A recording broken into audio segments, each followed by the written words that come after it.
Victor Lustig was a smooth talker. He was charming, with an air of sophistication that could easily win over anyone he met.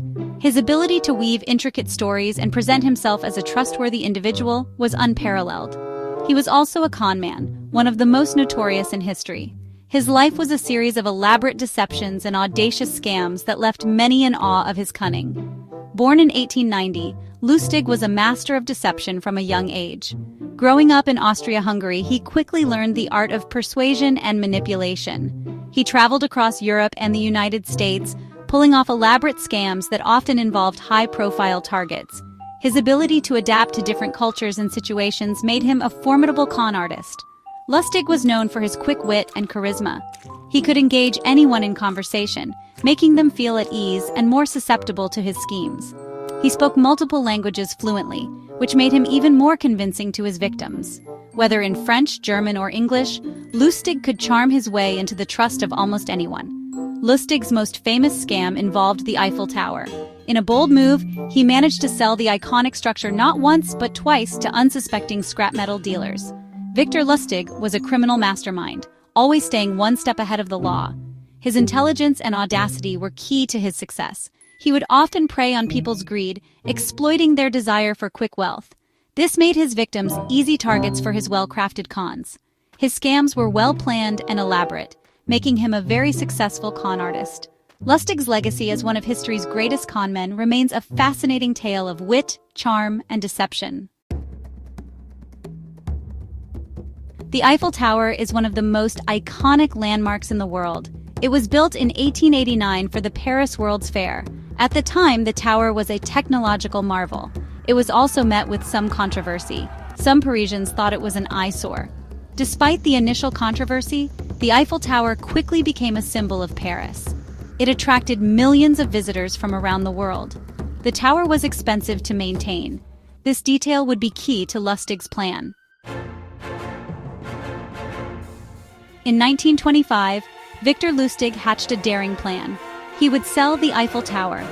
Lustig posed as a French government official. He sent letters to several scrap metal dealers. In the letters, he claimed that the government was planning to dismantle the Eiffel Tower. Lustig argued that the tower was too expensive to maintain. He invited the dealers to a confidential meeting. Lustig wanted to discuss the possibility of selling the tower's scrap metal. Section 4. A deal made in the shadows. In the dimly lit back streets of Paris, where secrets are whispered and deals are made away from prying eyes, a plot was unfolding that would become one of the most audacious cons in history. André Poisson was one of the scrap metal dealers contacted by Lustig. Poisson, a man of ambition and dreams, saw an opportunity that could catapult him to the top of his industry. Poisson was eager to make a name for himself in the industry. He was determined to seize any chance that came his way, no matter how unconventional it seemed. The chance to buy the Eiffel Tower seemed too good to be true. The iconic structure, a symbol of Paris, was supposedly up for sale, and Poisson was intrigued by the prospect. Lustig played on Poisson's ambition and greed. He painted a picture of immense profit and prestige, convincing Poisson that this was a once-in-a-lifetime opportunity. He convinced Poisson that he was the perfect person to handle the deal. Lustig's charm and persuasive skills were unmatched, making Poisson believe in the legitimacy of the transaction. Lustig even arranged for a fake auction. Poisson won the auction. The atmosphere was electric, and Poisson felt a surge of triumph as he outbid his competitors. He paid Lustig a large sum of money.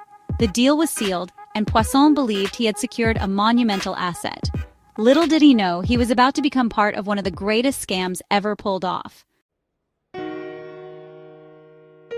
Section 5. Legacy of a Master Swindler. Poisson soon realized he had been scammed. The realization hit him like a ton of bricks. He had handed over a small fortune, believing he was buying the Eiffel Tower for scrap metal. The shock and disbelief were overwhelming. The Eiffel Tower was still standing. His money was gone. Poisson's dreams of a lucrative business deal had evaporated into thin air. The iconic structure remained untouched, a silent witness to his gullibility. Embarrassed and ashamed, Poisson didn't go to the police. The fear of public humiliation and the potential ruin of his reputation kept him silent. He chose to bear the loss in solitude, a victim of his own ambition. Lustig escaped with his ill-gotten gains. He vanished into the shadows, leaving no trace behind. His cunning and audacity had paid off once again, adding another successful con to his infamous career. Victor Lustig continued his life of crime for many years. His charm and wit made him a master manipulator, always staying one step ahead of the law. He was a legend in the underworld, a man who could sell anything to anyone. He pulled off numerous other scams. From fake bonds to counterfeit money, Lustig's creativity knew no bounds. Each scheme was more elaborate than the last, showcasing his unparalleled skill in deception. Lustig was eventually caught and arrested in the United States. His luck had finally run out. The authorities had been closing in on him for years, and his capture marked the end of an era. He died in prison in 1947. His life of crime had come to a grim conclusion, but his legacy lived on. The stories of his exploits continued to captivate and astonish. The story of how he sold the Eiffel Tower remains one of the most audacious and successful cons in history. It stands as a testament to the lengths to which human ingenuity and deception can go, forever etched in the annals of criminal lore. Hey everyone, make sure you subscribe and hit that notification bell. That way you won't miss any of our new videos. Let's get started. Subscribing is super simple. Just click the red button below. All done? Awesome! And if you like this video, give it a thumbs up and tell your friends. See you in the next one. Bye!